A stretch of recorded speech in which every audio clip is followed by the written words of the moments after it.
আসসালামু আলাইকুম প্রিয় চাষি ভাইয়েরা, আজকে আপনাদেরকে গুরুত্বপূর্ণ একটা বিষয় দেখাবো এবং তুলে ধরার চেষ্টা করতেছি। আপনারা দেখতে পাচ্ছেন যে বর্তমান বাংলাদেশে প্রচুর তাপমাত্রা, আর এই প্রচুর তাপমাত্রায় আপনাদের এই লতি কচুর জমিতে পানি না রাখাটাই বেটার।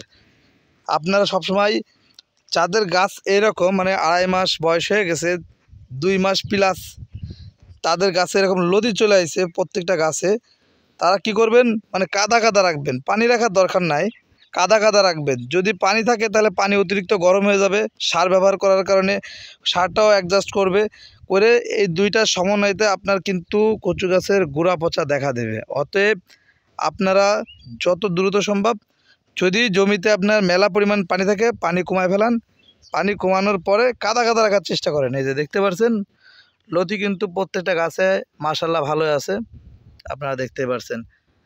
যদিও ক্ষেতটা আমার না, আমি ভিডিওতে বলে দিচ্ছি যে ক্ষেতটা কিন্তু আমার না, আমার ক্ষেতের ভিডিও আমি আপনাদেরকে দেখাইছি, আমি পাশের ক্ষেতের ভিডিও দেখাচ্ছি।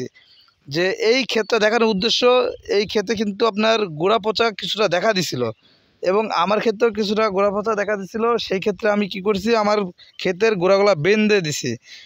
তো এই ক্ষেত মালিক কী করছে আপনারা দেখুন, যে তার যখনই আবহাওয়া অতিরিক্ত গরম পড়েছে, তিনি কি করেছে, এই যে জমির যে মাটিগুলো দেখতে পাচ্ছেন, জমি কিন্তু আপনার শুকায় ফেলাইছে, পুরোটা শুকায় ফেলাইছে।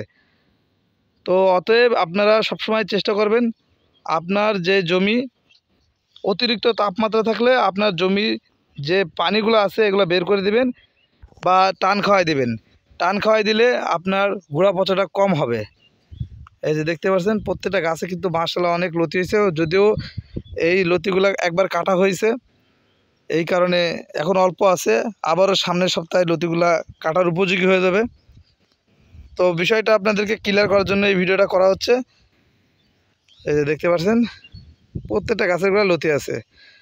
তো আমি পরের জমির ভিডিও করতেছি, আমার জমির ভিডিও না। অনেকে আবার কমেন্ট করবে যে ভাই অন্যের জমির ভিডিও করতেছেন, নিজেরটা তো নাই।